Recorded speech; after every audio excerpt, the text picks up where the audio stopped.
Welcome back to the Morning Blend. Well, are you thinking about putting your house on the market? It's a great time to make a move because interest rates are still low. But before you put the sign out on your yard, there are a few things you could do to make it sell a little faster. That's right. Rachel Schwab is with the Equitable Bank, and she's here with ways to help make your house a bit more attractive to those buyers. So little repairs. Yeah, little repairs. You want to think about, leaky faucets and things like that.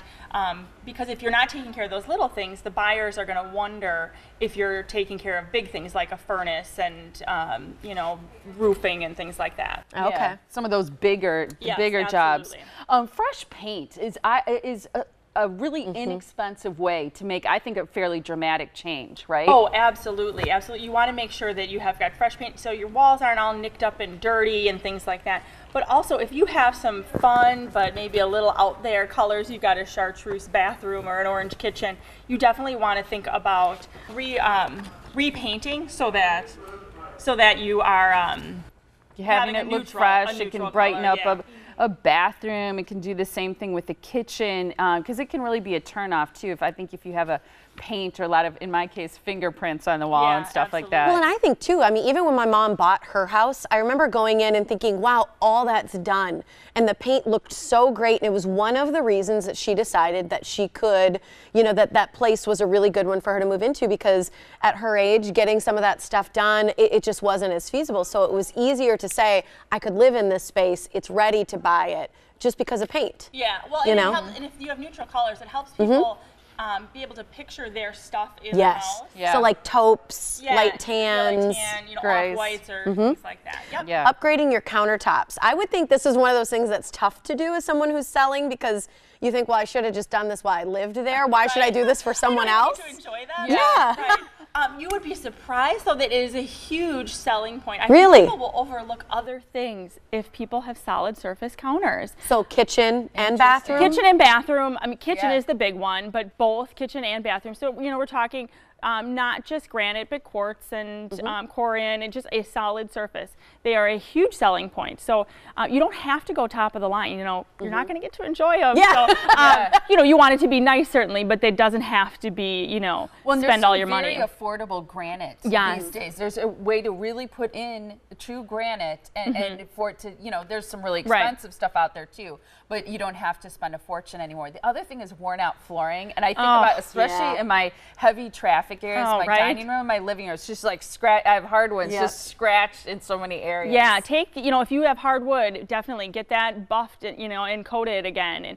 And if you've got worn out flooring, vinyl flooring, replace it. That's not that expensive to replace. Same with carpet. That makes a huge difference. Your house looks tired and worn and less attractive to buyers. Yeah. I think one of the easiest ones is your last tip. It should be anyway, but it's declutter, because it doesn't cost you anything and it makes a huge difference. And is it true, a lot of people say take down some of your personal pictures so that other people can see their own? Yes, absolutely. It space? should not be, you don't want all of your cabinets and all of your walls to be, just full of stuff. And that includes family photos and sculptures and paintings and things that your children did. We all love those things. We all have them in our house. But when you're selling your house, you really want it to look as much as a model house or a show house as possible. Because again, like you said, you want people to be able to envision their stuff in that house, not your stuff. So definitely declutter and go through your closets. Look at how much furniture you have in each of your rooms.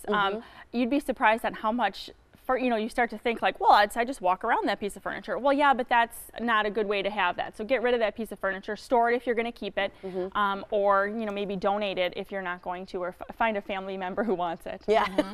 We mentioned that rates are still really low. Yes. Especially if you're looking at a 15-year fixed even, demand is also high, and it seems like inventory isn't quite, meeting that demand. No, it's so it's not. a good time to put your house out there. It is, and this is the time of the year where a lot of people, if they've had their house on the market for a little bit, they start to go, well, the holidays are coming, maybe I'll take it off until spring. Don't. It's still a really good time to buy. The inventory is low, and there are buyers out there looking. So definitely, rates are really low right now. You can get a 15 at 292 and a 30 at 3625. So if you are looking to buy or refinance your house, call the Equitable Bank, because we'll be able to get you on that path. Rates are low, and people people are there and they want to buy your house. Yeah, and they're ready to be in their new home for the holidays. Absolutely. Yes. Yeah. Here's the information for the Equitable Bank, so you can contact Rachel or any of their helpful people there. It's 414-777-4411. TheEquitableBank.com is the website for more information. Thanks so much, Rachel. Thanks for having Great me. to see you. Thank you so much.